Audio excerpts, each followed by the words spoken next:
So welcome to the afternoon session. I'm going to have the pleasure of introducing some more of Tony's students, but before that, we have a guest, unscheduled guest appearance by Pierre Mackenzie. Thanks, Ron. Thanks for letting me 3 minutes of your time. So those of you yesterday who were at Ian Smeltz's talk on tree evaluation learned that Steve Cook had promised $100 to whoever solved, improved on the lower bound that we thought we had. And Ian and Steve's son, James, succeeded in doing that. Now, Steve is no longer active. And what I think Ian did not quite mention is the paper on tree evaluation was co-authored by a bunch of people. So I was one of them. And Dustin Weir was one of them. Rahul was one of them. And Mark Braverman were one of them. Now, as the next of kin to Steve Cook, who's no longer active, I feel that it's now my responsibility to hand out the $50 that Ian deserves. So Ian, I'm happy to fund your dinner today, whatever the dinner is.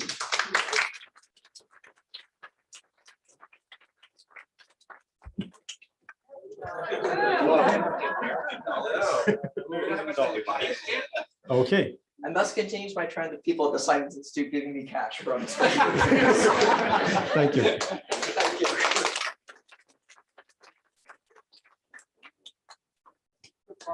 Thanks. So dinner's on Ian tonight then. First up, we have Morgan Shirley speaking on how strong is randomness in communication. Take it away. Hi, thanks. Today, I'd like to tell you about some problems related to randomness in communication that me and Tony have been working on for the past few years. Y'all ever heard of Tony Patassi? It's pretty cool. Yeah. Okay, so let me first define communication complexity. In communication complexity, we have two parties, Alice and Bob. Alice gets some input X, Bob gets some input Y. They exchange messages according to some protocol with the goal of computing some joint function on their inputs. And we say such a protocol is efficient if polylogarithmically many bits are sent, polylogarithmic in the length of the inputs. So we're interested in randomized communication complexity. Here, I'm going to give Alice and Bob access to some source of randomness. And I'm going to let them make some errors when they're computing their function. They just have to compute the function correctly with high probability. You might sometimes see this phrased as shared randomness instead of private randomness, like I've drawn it. I'm not going to worry about the distinction in this talk. Okay. There are many beautiful results about randomized communication complexity, and there's no way I could list them all. So I've taken the time to list a couple areas that have been worked on by Tony and people who've been advised by Tony. In the standard bounded error communication, randomized communication model, we don't have a tight lower bound technique. But for some stronger models, we do have tight lower bound techniques. And of course, we have a very rich literature in query to communication lifting. I've listed 3 here that relate to randomized protocols, and there are many others in other models. But one thing to highlight is that there are a lot of things that we don't yet understand about the role of randomness in communication. And here are a couple examples. One is how strong are Merlin-Arthur protocols. So this is where we, in addition to having randomness, we have some source of non-determinism. We also don't really understand the power of one-sided error. So if I only let you make false positives and no false negatives, what can we do that, how does that restrict us compared to two-sided error? And I have papers with Tony in both of these. Today, I'll be mostly focusing on some recent research that we've been doing relating to communication with more than 2 parties. So let's add a third party. And how do we generalize the two-party communication model to three parties? Well, maybe kind of the obvious thing to do is say, okay, in the two-party model, each party can see one input. So let's just extend that to three parties. Alice and Bob still have their inputs X and Y, and we give our third party, Charlie, some input Z. This is called the number in hand model, but kind of an equally valid way to generalize two-party communication complexity is you say, okay, in two-party communication, each player cannot see one input. And the generalization of this is to have three inputs and each party can see two of the inputs. And this is called the number on forehead model. You can think of it as if each party has their own input written on their forehead. So everyone else can see it except for them. And this might not seem like the most natural generalization of two-party communication, but it turns out that there are a lot of applications to other fields that getting strong lower bounds on number on forehead communication would give us. One of these is a paper by Beam Patassi and Segerland. Y'all heard of this Tony Patassi? She's pretty cool. Where lower bounds on number on forehead complexity lead to lower bounds in proof complexity. In this talk, we'll talk about applications to additive combinatorics. And I said we were talking about randomness. So the first question, of course, is can we separate randomized and deterministic number on forehead complexity? And the answer is yes. This is a result of Tony and Paul and two others, where there are these functions called graph functions. In a graph function, one of the players, let's say the kth player, can look at the other k-1 inputs and know what input he has to have in order for the output to be 1. By a counting argument, there are graph functions that are hard to compute deterministically. But of course, every graph function is easy with randomness. One of the classic results in communication complexity is that the equality function is easy for randomness. And of course, that means that the player who cannot see xk can simply do the two-party equality protocol with any other player to see if they have the right input. But it's an open question which graph function is hard to compute deterministically. So this is an interesting situation. One candidate is the exactly n function. So in the exactly n function, the inputs I'm going to interpret as numbers between 0 and n. And I want to know if the inputs sum to n. So this is a graph function, and therefore it has an easy randomized protocol. And we don't know an efficient deterministic protocol. But we do, interestingly, know that it's not maximally hard. So for me, maximally hard would be order log n bits, because kind of the trivial protocol is just someone announces to one of the players what their input is, and then they can solve the whole function. So exactly n can be done with less than log n bits of communication. And this is a result of Chandra, First, and Lipton in the paper where they introduced the number on forehead model. They said, okay, let's look at the view of one of these players. Alice here can see inputs y and z. She doesn't know what x is, but she can compute the value of x that she would need to have in order for exactly n to be true. So let's call this x prime. Similarly, Bob can compute y prime, and Charlie can compute z prime. So we have these three values. And I'm going to let delta refer to like how far away the sum x plus y plus z is compared to the target value of n. And we can observe that each of these players, their guess is off by exactly this value delta. So the idea of Chandra, First, and Lipton is to define this new target value t, which is x plus 2y plus 3z. And then none of the players, of course, can compute this because they don't know all three inputs, but they can compute, given their guesses, how much the value of t is. And you'll notice that their guesses for what this value t is off by some multiple of delta. And so the key insight here is that these three values comprise a three-term arithmetic progression, where an arithmetic progression is a sequence where all of the values are equally spaced. And I'm going to call such a progression trivial if they are trivially equally spaced, i.e. they're all the same value.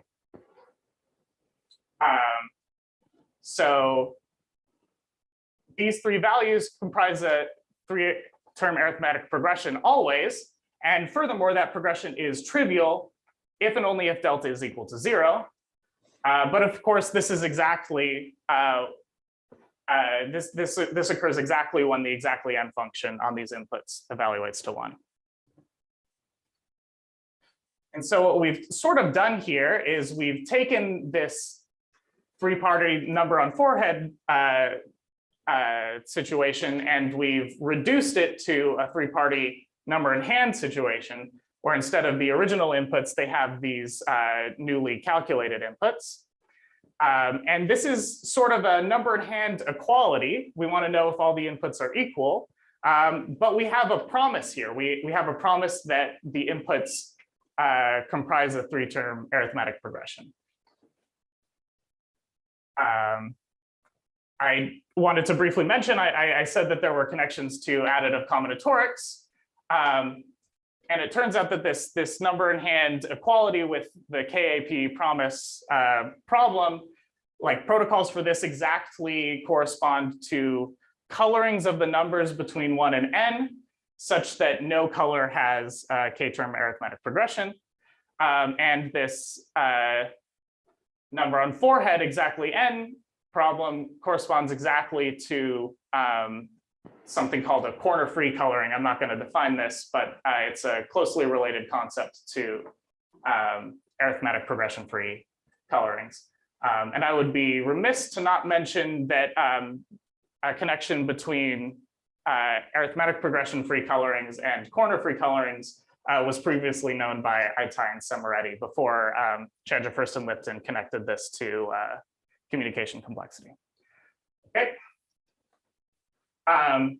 So moving back to the exactly n problem, there's this construction of Behrend from the 40s that the numbers between 1 and n have a three-term arithmetic progression-free coloring with 2 to the order square root log n colors. And so if I'm going to communicate a given color, it's only going to take me order square root log n bits, which is better than my maximal order log n bits. So this shows that exactly n for 3 players can be solved using better than maximal communication. This is just what I said. But this is sort of an existential protocol. Behrend has a very existential flavor. There's a lot of like pigeonhole arguments and stuff. And so it doesn't give us like an explicit protocol that we can write down and tell the players exactly what to do.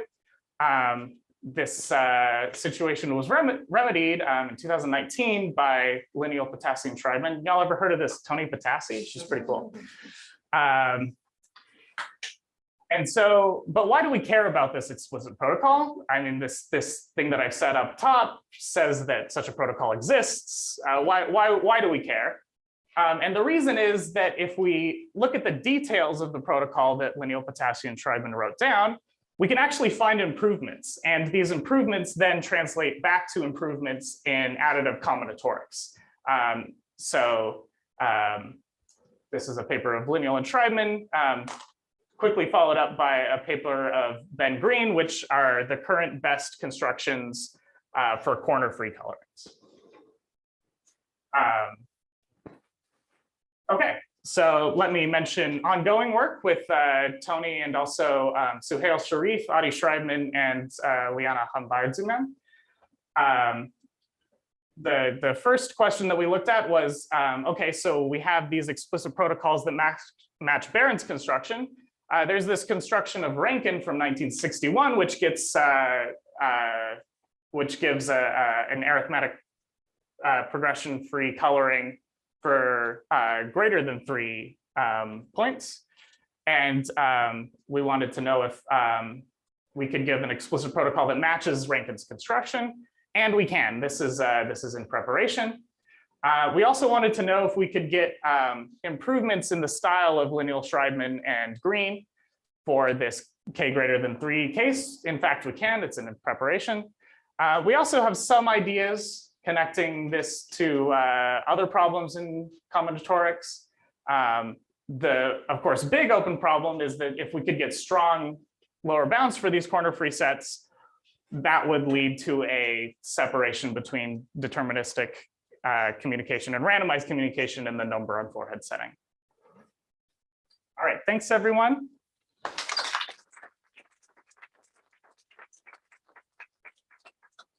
Thank you, Morgan. Any questions from the audience? Or online? Anybody heard of Morgan? Not today. I'm just kidding. So the new upper bounds on the sides of three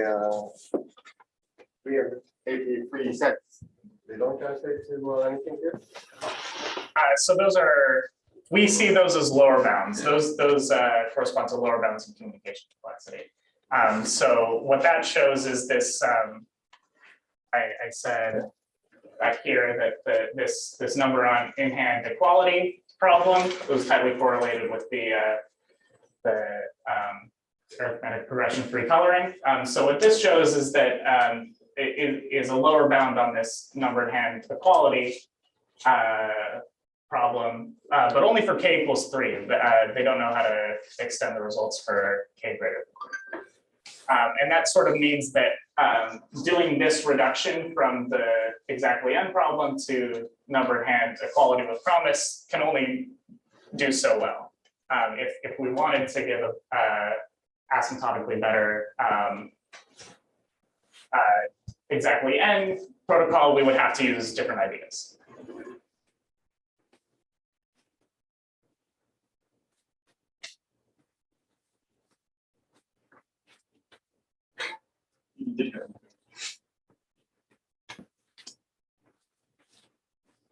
Any other questions? Okay, let's thank the speaker again.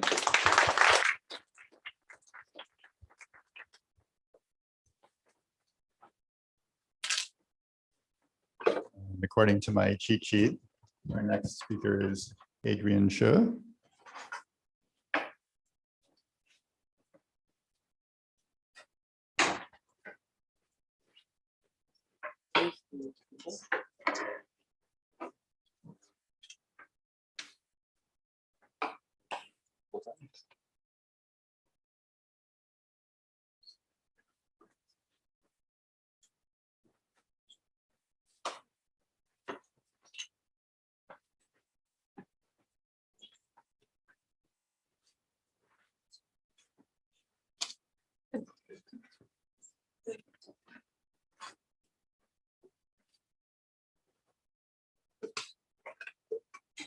Can I begin? Okay. Hi, good afternoon, everyone. My name is Adrian. I'm a student at the University of Toronto, and I will talk about how Tony has influenced my my experience as a PhD student. So I first met Tony during, as many of her grad students did, during the graduate visit days offered at the University of Toronto in 2018. So at that time, I was completing my undergraduate studies at UBC. So I do remember that when I first met Tony, she said that I had an interesting background. So I'm not sure what prompted that, but that's always kind of been stuck in my mind since then. At that time, I knew that I had an interest in complexity theory. It's the subject I enjoyed the most during my undergraduate studies. And but I had no specific, like most beginning graduate students, had no specific research program that I wanted to work on. And so I decided I wasn't really looking forward to moving from the relatively mild weather on the West Coast to Toronto with minus 20-degree winters, but I was motivated by the strong reputation of the TCS group at Toronto and eventually made the move. So I started seriously working with Tony as a master's student in January 2019. And I'll now describe sort of the first problem that sort of we worked on together. So as Ian sort of introduced yesterday, one of Tony's interests is the idea of composition theorems. So given functions f and g and some complexity measure c, a composition theorem would show that the complexity of the composed function is not too different from the complexities of the original functions, combined together in some appropriate way. And this has motivated much work in query complexity, circuit complexity, communication complexity, etc. For instance, there's this famous KRW conjecture, which if this complexity measure is the depth of a Boolean formula, then if this was true, it would show that P is not equal to MC1. So at the time, there was a postdoc, Mrinal Kumar, and Tony were interested in looking at these problems in the algebraic setting. So I'll go into what that means in a minute, but sometimes it's believed that the algebraic setting is often nicer to prove lower bounds in compared to the ordinary Boolean setting. And so the specific question that we were looking at was, given polynomials f and some set of polynomials gi, if the polynomials f and gi require a large formula size, then must the composed formula, where instead of variables xi, we substitute gi, does this composed polynomial require a large formula size as well?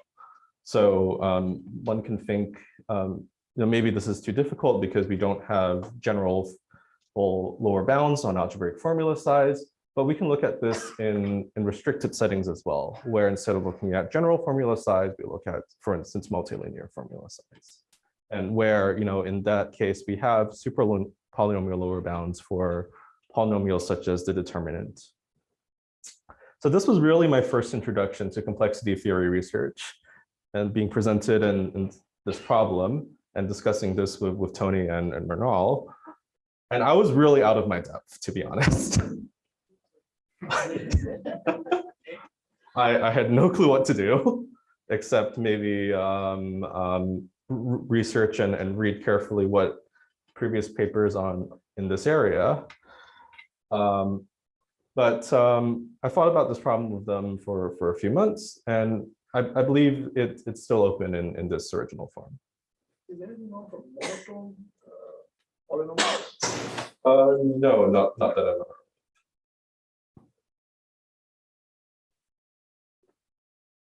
of. Any other questions? Okay.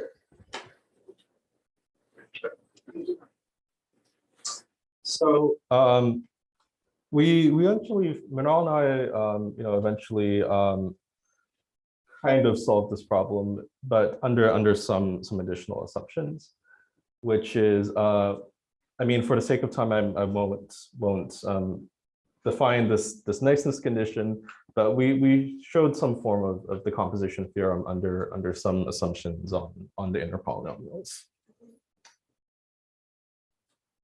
And in this work, and as you can notice, we we talk about the family of Schur polynomials in this, this paper, which is a family of polynomials that has a lot of applications in combinatorics and other areas such as quantum information theory. So it was, even though, we struggled for a long time to solve our original problem, I think it was nice that we eventually maybe shifted our perspective and came up with this result.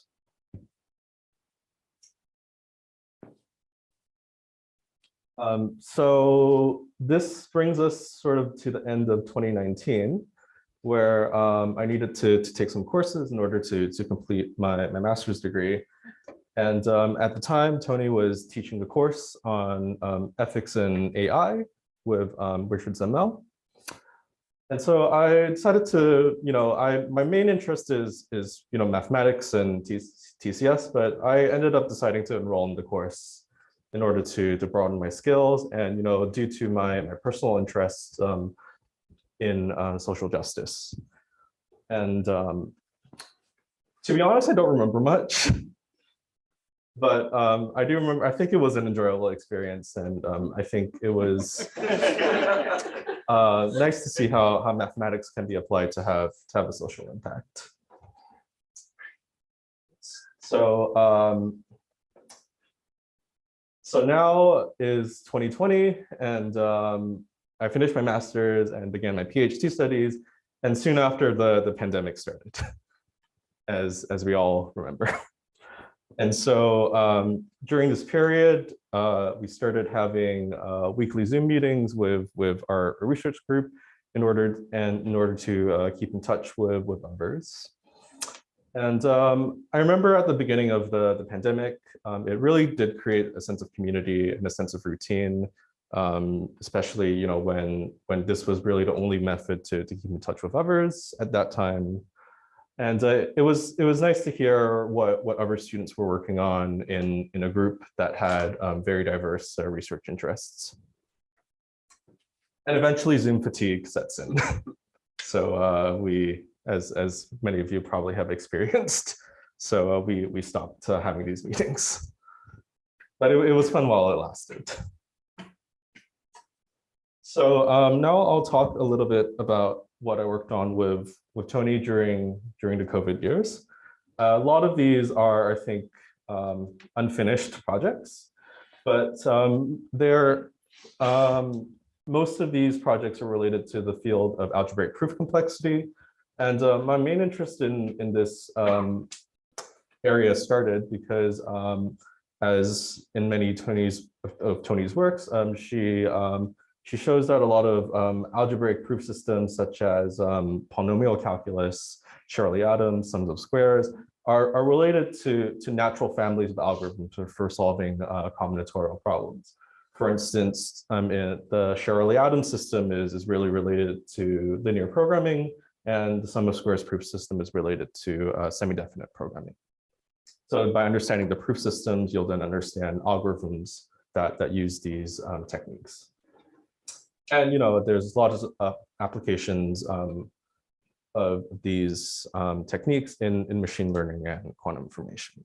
So I wanted to maybe do something that would sort of bridge the gap between abstract proof complexity and these more practical applications. So one of the first things that we did was to read some papers with other grad students and have discussions over Zoom. And one of the first things that we looked at was this, this idea of automatizability. So many of you will know the definition of automatizability, which is that a proof system is automatizable if there exists a polynomial time algorithm that, given the formula F, produces a proof in that system in time polynomial in the length of the shortest proof of that formula. And there was a breakthrough paper by Adrian and Mueller in 2019 showing that automating resolution is NP hard. And so, we were really inspired by trying to understand this breakthrough at that time, and inspired to see if we could show that other algebraic proof systems were hard to automate under the same assumptions. In particular, we were very interested in the sum of squares proof system with Noah Fleming. I don't think he's here, but we had a lot of Zoom meetings. But we spent some time discussing this for a few months, and we were able to have some ideas, but it is still open to the best of my knowledge. Other things we tried to understand were bounded arithmetic. I remember having Zoom meetings trying to discuss this with other graduate students like Noah. And maybe it's because I prefer algebra a lot more than mathematical logic that I know was never really able to understand it deeply. But at least we tried. And also we were looking at this paper of Aiktai that showed that given an axiom scheme that contains the mod P counting principles, then it's not possible to derive the mod Q counting principle in ACC or Frege whenever the primes P and Q are different. And this work is particularly notable since it uses representation theory of the symmetric group, which I also have an interest in. But again, I think we tried for a few months and then maybe gave up after that. So when there's some follow-up work by other people on this? Yeah, I mean, I guess the proof was simplified from this model theory thing to more combinatorial proof, but I think we wanted to understand the original approach.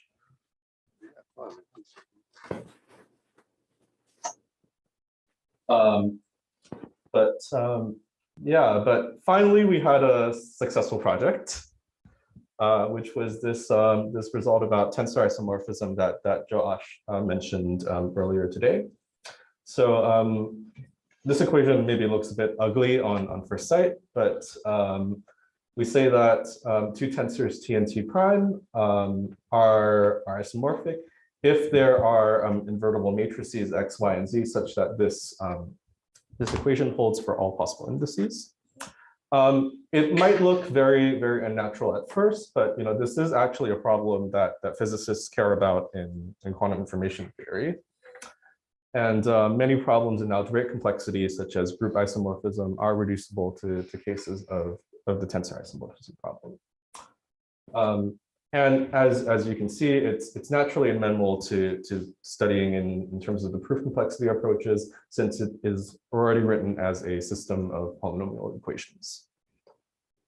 And so in work to appear with Tony, Nicola Gillespie, and Josh Grochow, and as Josh mentioned earlier today, we studied a lower bounds and upper bounds for tensor isomorphism in polynomial calculus, which I think was an interesting experience.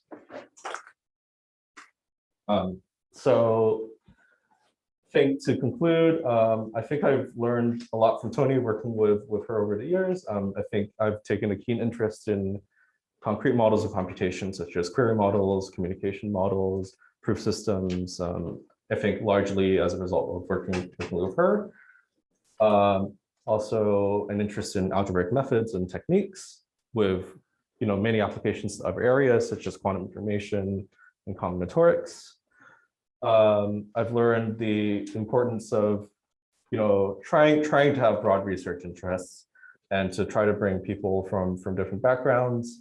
I have some other projects in quantum information theory, and although maybe sometimes I had difficulty explaining them to Tony, I think Tony was always interested whenever I brought them up to discuss them with her. And I think something I'm still trying to learn is to not be afraid to work on difficult problems and not be discouraged when you come into barriers during research. I think Tony is always very optimistic when we discuss research together, but maybe I'm maybe trying to emulate that as much as I can. She is always welcome and inviting, even as a beginning graduate student. And I think you can learn a lot. I think you learn a lot of non-trivial things in the research process, even if it ultimately fails to solve the intended problems. Thank you, Tony. It's unfortunate that I think most of our time together was spent over Zoom, but I look forward to our future collaborations. Thank you.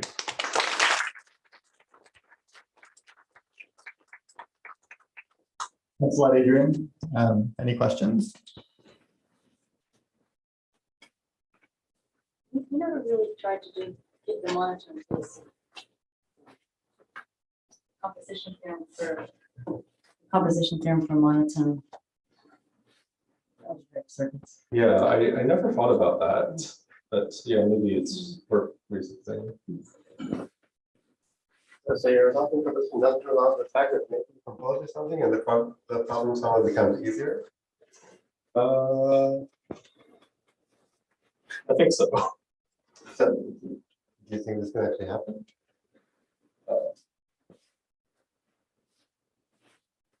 I haven't thought deeply enough about that, but maybe. So just as a clarification, in the composition, did you take different G's on distinct inputs or the same inputs? Different. Sorry, I didn't hear your question. I was asking what. I was asking whether the G's, when you do the composition of F and G, are you thinking of G over distinct set of inputs? G could be the same set of inputs. I mean, the different G's, do they share inputs or? They could possibly share inputs. I see. Okay. So it's kind of like not like block composition also.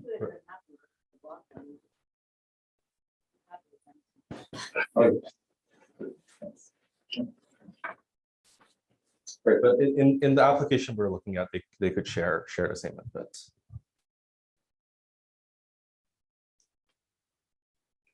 Any more questions? All right, thank you again.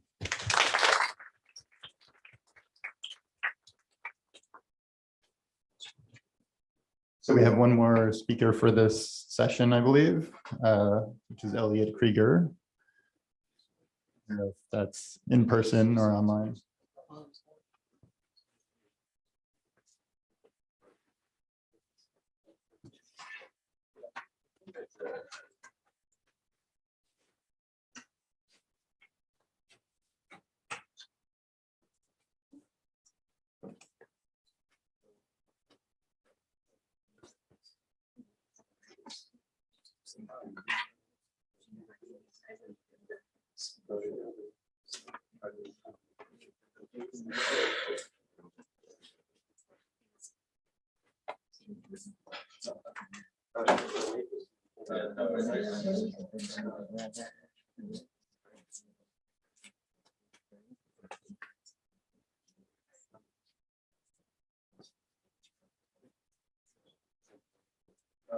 Sound.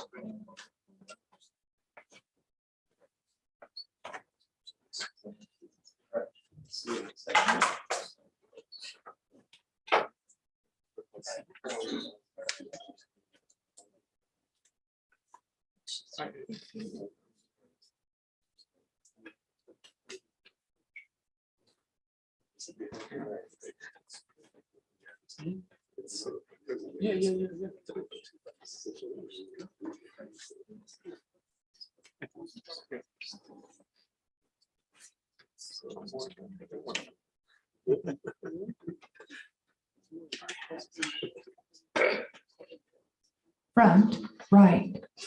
We're good.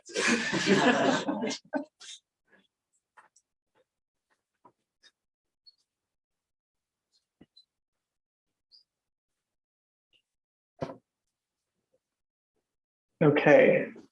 Hi, everyone. So I'm Elliot Creager. I'm calling in from Toronto today to wish Tony a happy birthday. I wish I could be with you to celebrate in person, but thank you, Ian, for inviting me to contribute. So I first got to know Tony during grad admissions season. and I was considering coming to University of Toronto. I had some other options as well.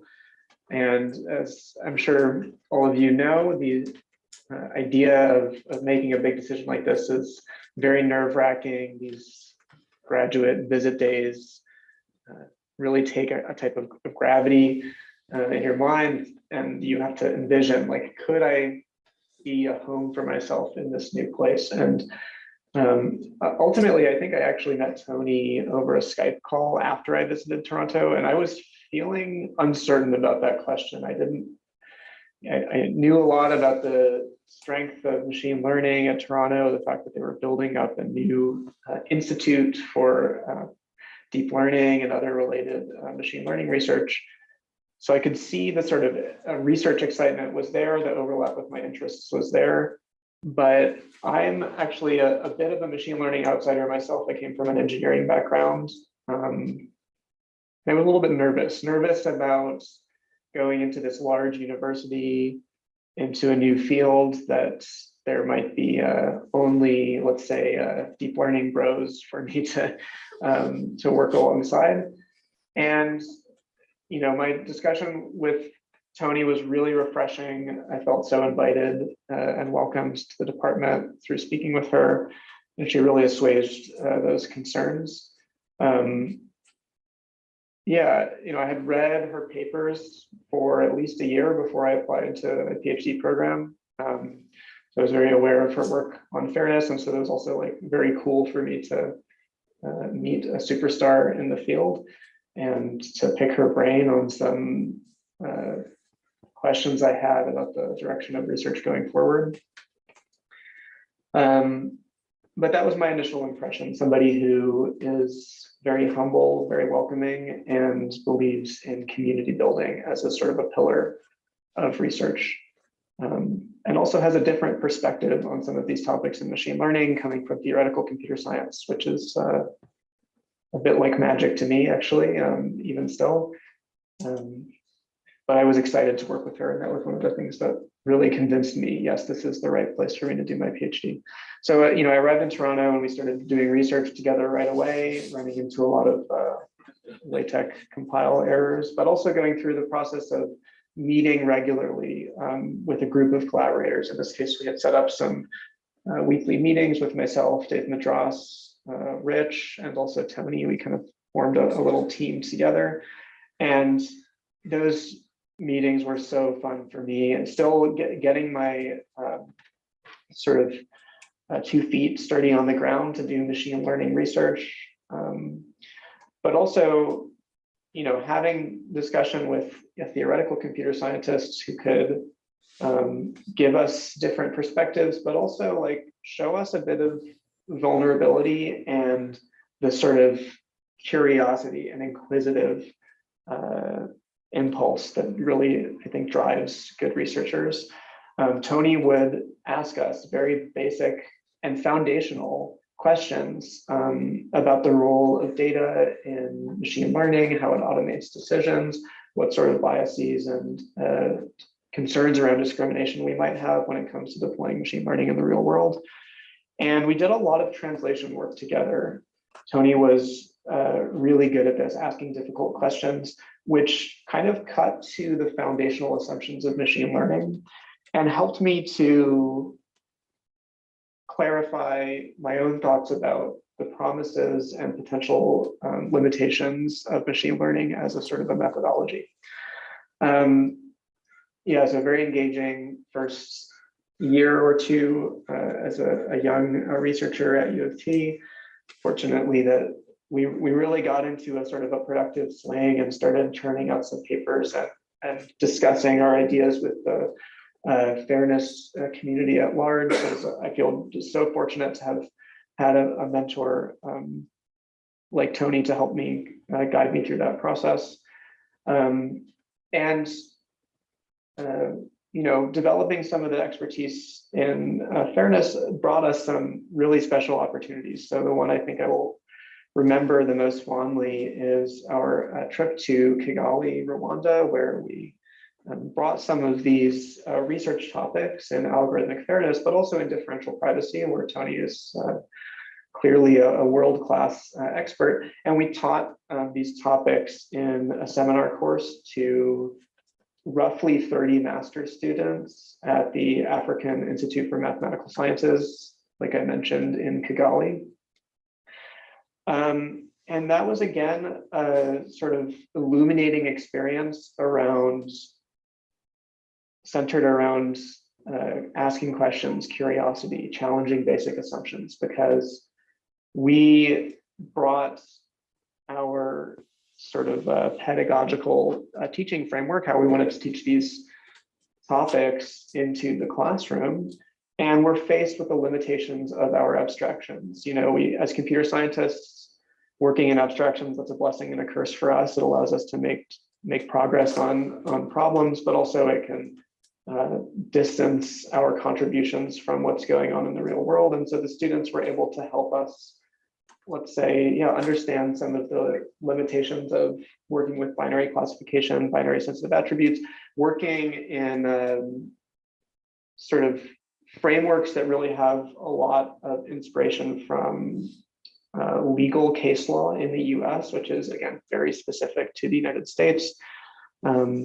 So questions around, what are these fairness concerns and discrimination concerns we should care about across not just the US and Canada context, but across the whole world. It was a great experience. So we also had a lot of fun. So here are some pictures from our trip to Kigali. You can see our students there on the top left. Tony was incredibly popular, so she was leading the privacy aspect of the course, and she was, I think, our most sought after selfie person. Students really loved Tony, and I could see Tony in the same way that I felt sort of welcomed and encouraged as a machine learning outsider at the beginning of my PhD. I could very clearly see Tony extending those same words of encouragement, genuine interest in the student's life outside of the classroom. She brought all of those elements to the course. I think it was a really great experience for everybody involved. We had a chance to do go on safari and see some nature as well. So yeah, really wonderful experience. So I'm grateful to Tony for the chance to work together in a research capacity, but I think more importantly, just for giving me a grounded sense of the truly social nature of this profession, the importance of building community, the importance of empowering and encouraging junior researchers. So yeah, Tony, happy birthday. It's easy for us to count the rotations around the sun, the years marking the anniversary of our birth, but I couldn't possibly count the number of lessons that I've taken from just our short time together, and I'll be very happy to pass those along to my students in the future. So happy birthday. I hope everybody enjoys the celebration. Thank you to the organizers for putting this together, and I hope to see you all soon.